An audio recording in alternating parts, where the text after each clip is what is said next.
以敏姐姐攞到嘅價錢就係169萬，係可以喺呢度買到個4房嘅。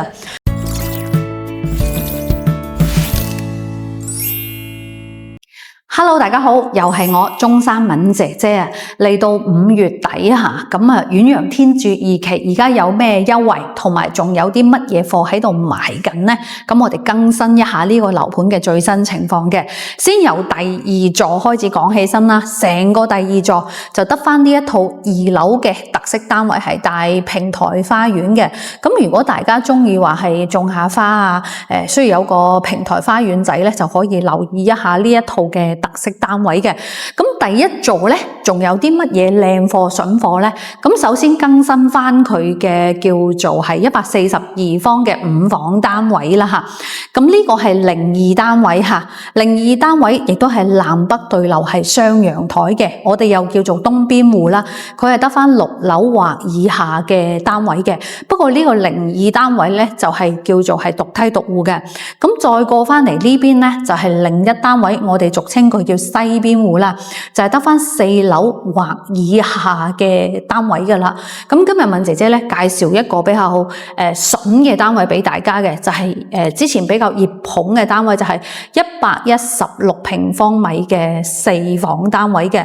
咁呢個單位嘅話咧係品字形突出嚟，大家見到佢係270度係有採光嘅。咁2樓3樓嘅單位咧，佢而家個價格咧其實係有驚喜噶吓。以敏姐姐攞到嘅價錢就係169萬，係可以喺呢度買到個4房嘅。咁可能大家冇個概念吓，咁啊呢個169方係169萬呢個價格係平定貴咧？如果對比隔離嘅奇觀悅來，而家做緊特價106方嘅4房，咁佢係一個叫做細4房啦吓，3+1嘅，咁佢都要去到172萬。咁啊，如果你對比翻佢嘅123方嘅單位咧，就要去到190幾萬。所以如果你話唔介意低層嘅單位嘅話，呢個2樓同3樓嘅單位咧，亦都係一個執漏上車嘅一個好嘅一個機會吓。佢個陽台嘅話有成7米嘅一個闊度嘅。咁如果你話關心翻遠洋天鑄嘅大單位咧，亦即係佢嘅樓王單位2梯2戶嘅，咁喺呢度亦都更新翻佢嘅一個最新嘅情況啦。基本集中喺中高層以上係有單位嘅。咁其實呢個單位咧，敏姐姐喺我嘅頻道嗰度會有放咗一啲空鏡，就係佢嘅特價單位14樓啊、24樓啊、18樓啊呢啲特殊樓層嘅話咧，佢嘅價格咧都係喺290萬左右嘅呢一個幅度嘅呢一個價格嘅。咁如果你喺度中山想喺度買一啲叫做新規住宅，又想要快收樓嘅話，其實遠洋天鑄呢個樓盤係一個唔錯嘅選擇，因為佢係喺今年嘅年底就收樓啦。咁遠洋地產，我諗喺中山人嘅心目中之中，佢係唔陌生嘅。再加上呢個樓盤嘅交樓品質啊，同佢嘅陽光停能車庫啊，仲有佢一個叫做飲用水食品級嘅一個好靚仔嘅水泵房咧，喺呢個樓盤入去嘅話，你係真正體驗到嗰個居住嘅品質啊，呢個層次係會有所提升嘅。而且佢呢個會所嘅話咧，亦都係唔對外開放噶吓。咁所以如果想要中意環境清靜，但係樓盤又質素又高嘅，周邊環境又成熟嘅，一行過天橋過去對面就係月形食街，亦都係國家級森林公園嘅話，遠洋天鑄呢個樓盤咧，係你退休喺中山生活，或者喺中山想要改善環境嘅話，呢個樓盤亦都係可以係列入考慮之一噶吓。如果有興趣嘅話，可以揾敏姐姐帶你嚟實地睇睇。咁等陣咧，我哋就會上去睇翻呢套比較筍嘅單位啦。2樓、3樓佢嘅格局係點樣嘅？佢嘅景觀朝向又係點樣嘅？咁我哋咧而家就嚟到呢一套敏姐姐極力推薦嘅169萬嘅筍盤啦。咁亦即係3樓嘅位置。咁開發商咧係其實當時依家嚟講咧係攞嚟做膠標嘅樣板房嘅。咁膠標樣板房有咩好處咧？無論係用料啊、手工啊，佢一定係做到極致嘅，因為佢要開放俾人哋參觀啊嘛，係嘛？咁所以如果你買嘅話，其實你都可以話係相對嚟講放心嘅。我而家咧就喺佢嘅廚房位置啦。咁可能廚房大家最關心就係冰箱啦。咁呢個冰箱位，如果一般按翻我哋國內嚟講嘅冰箱咧係90公分嘅，咁佢而家係做到100嘅。咁你只要擺埋冰箱之後嘅話咧，左右啊、後邊啊，其實佢有一個間距係可以俾到佢散熱嘅，咁啊大家可以非常放心。咁同埋咧，而家呢個廚房咁樣做一個 U 型嘅話，再加埋一個中島台咧，咁其實係日常生活係已經係足夠嘅。咁啊，廚房嘅老闆品牌嘅3件套，咁呢度係消毒櫃，咁同時亦都係佢嘅交樓標準之一嚟嘅。咁呢個廚房外邊仲有個窗嘅，咁因為呢一個單位咧，佢係突出嚟去嘅嗰一戶啦，所以我哋喺呢一個單位咧係感受唔到佢有暗角位嘅，亦即係話270度佢都有採光同埋通風㗎。咁佢呢個廚房咧最好一樣嘢就係我比較中意佢係跨埋個門，你可以做一啲大油煙嘅叫做煮食啦。咁如果係話有時平時我哋想做一啲簡餐啊，可以用到呢一張中島台，亦都係比較見使嘅。咁而且咧呢個單位因為佢其實係新規產品啊嘛，咁平時如果你有對開一啲其他嘅4代宅嚟講，咁好多都會有一個電梯前廳啊嘛。咁呢個單位咧佢係2梯係3戶嘅。咁譬如好似呢個電梯出翻嚟，其實單獨就係你自己嗰伙嘅，後邊2伙就係142方啦。咁其實你睇翻呢個位置咧，雖然佢係不規則嘅，咁但係由呢個電梯開始入嚟呢一個位置，其實你計起身都有成係8個方到9個方係你自己係獨自去使用嘅。咁其實好多人咧真係唔係話中意咁大嘅電梯前廳，因為翻屋企嘅時候，當你入到個電梯前廳，你頂籠就係擺張着鞋凳或者好整齊嘅鞋櫃，或者係擺一張休閒椅喺出邊啦。咁其實我覺得呢個過渡空間係可以滿足得到你嘅嚇，只要係話睇翻你想唔想你入lift 嗰一刻見到咁凌亂嘅位嘅啫。咁而我自己就唔係咁中意嚇。咁其實呢個遠洋天柱咧，其實佢成個交標咧，號稱就5000蚊1平方米，確實係比市面上面一啲4代宅嘅交標係仲要高嘅。咁我哋頭先就係睇咗個廚房位啦，咁我哋再睇翻佢呢啲大門嘅位置，成個大門嚟講，佢嘅質地係非常之厚實，再加上佢送嘅係全屋嘅華為鴻蒙智能家居系統嚇。咁佢交樓呢啲牆身咧，就雖然係做白色嘅 ICI 嘅牆身，咁但係你睇翻咧，佢呢啲天花係做埋中央嘅冷氣，咁同埋呢啲線係打晒圓弧形，係做好晒俾你嘅。咁最靚仔咧，都其實係佢啲地面啊，用嘅都係80嘅大磚，唔係細磚嚟嘅。而且呢隻咧係啞光磚，所以你搭配起身任何嘅家私咧，都係冇問題嘅嚇。咁啊，踢腳線啊呢啲佢都有做啦。咁我哋而家呢個位咧，就係佢嘅電視背景牆，佢係用大塊嘅一個大掛磚嚟去做。呢邊咧就係我哋嘅梳化位嘅。其實成個餐客廳咧，其實佢係連成一體嘅。咁因為其實而家咧，我哋就算係喺3樓嘅位置啦，因為佢係突出去嗰戶，咁所以整個嘅整體嘅採光咧，都係完全冇問題嘅。其實就係、而且佢交樓咧，仲係雙層嘅隔音玻璃。咁可能你好多喺睇其他樓盤咧，呢一種出去陽台嘅門咧，佢大多數咧，佢都係會同你做到4開，即係話喺中間拍開兩邊係固定嘅，咁所以出入個位咧有啲局限。但係佢呢個咁樣做咧就非常之靚仔啦，係做咗3趟門，咁亦即係話你將個門拍埋一邊，呢個間距開出嚟係非常之寬闊嘅。嗱，咁你再過翻嚟睇翻呢個陽台咧，係有成7米嘅陽台。如果點樣去計算啦嚇，7米嘅陽台嘅話，可能你買4代宅嘅入門級119方，可能佢都會有咁大，但係你需要擔心一個叫做樓上樓下嘅隱私問題。咁譬如好似4代宅，佢一般呢個房嘅上面係6米嘅挑高，咁上面嗰個咧就係人哋另外嗰間房嘅。咁但係好似呢一種陽台咁樣咧，你平時喺呢度唔封佢又得，你喺度種下花、種下草，甚至係你約埋朋友喺度，就算係做個圍爐煮茶。咁其實樓上嘅人咧，同你之間係有個牆，有個上面個頂蓋咧隔開咧，你個隱私性就係非常之好嘅。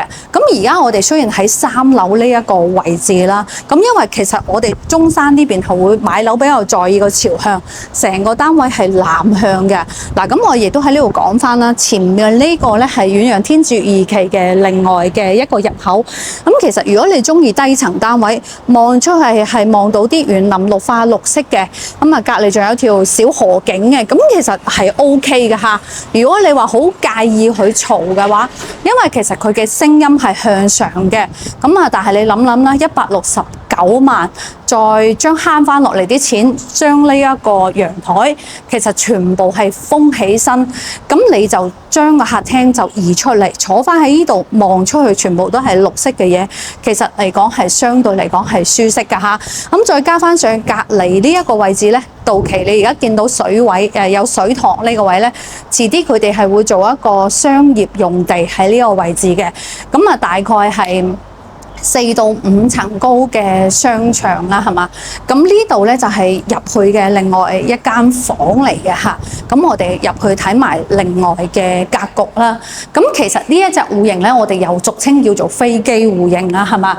右手邊2間房，左手邊係2間房嘅。咁我哋都循例咧，先睇咗左手邊先。咁其實你去理解就等於話呢一個戶型咧，佢有贈送嘅空間嘅。除咗電梯前廳之外咧，咁我哋入嚟去睇翻咧，呢邊係2間客房啦。其實你睇翻呢一個客廁咧，其實佢嘅用料、做工、設計，佢冇咁多花巧嘢，一塊鏡，跟住隔離就有3格嘅收納櫃，咁下邊就有拖桶，但係佢比較人性化，就係下邊個位佢預留咗俾我哋去放我哋嘅叫掃拖嘅一體機嘅。嗱，咁廁所咧，你可以話係嫌佢係細，但係佢做到乾濕分離，而且咧對比一啲叫做我哋而家成日對標嗰啲4代宅嚟講咧，佢呢啲位真係做得好嘅嚇。佢係做3趟門俾你嘅，就算你係1.8米嘅男人，其實你入到嚟呢一個淋浴嘅位，你完全都唔會話覺得佢窄嘅。咁有啲4代宅咧做工就會比較次少少，佢係呢啲門咧係直接係開關，咁就會比較下位少少。咁我覺得佢呢個設計做得比較好，而且大家見到呢啲細節位，玻璃趟門呢啲係用咗軟膠，因為其實佢咁樣綁埋起身咧嚇，減咗個緩衝，唔使乒乒乓乓。咁同埋呢啲淋浴位咧，你睇翻呢啲細節，佢係用咗呢種咁樣嘅不鏽鋼嚟去遮住佢，令到佢嘅排水咧就會更加快。而且佢啲按鈕上面啲字咧，廁所位啊特別大嘅，又有抽風啊等等咁嘅。咁我哋先睇咗呢個第一個房啦。咁其實呢個房咧唔算話太大，大概係8個平方米左右。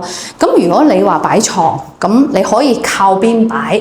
咁呢度再做到個衣櫃或者一個單邊嘅床頭櫃，其實係冇乜問題。因為其實新規住宅咧，佢已經係冇窗台，全部係做晒轉角嘅落地窗。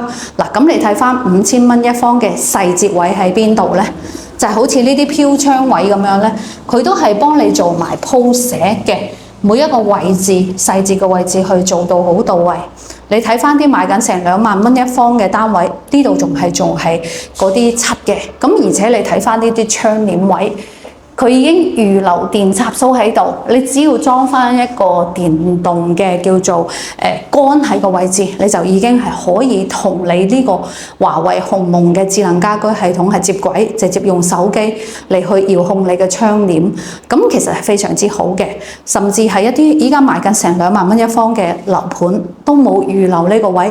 我唔知道大家去睇嘅時候會唔會睇得好似敏姐姐咁細啦。咁就算好似呢間房咁細都好啦，佢配晒冷氣，做晒天花嘅。咁啊，呢啲門嘅質地其實嚟到現場咧，你實打實去摸，你先會摸得到嘅。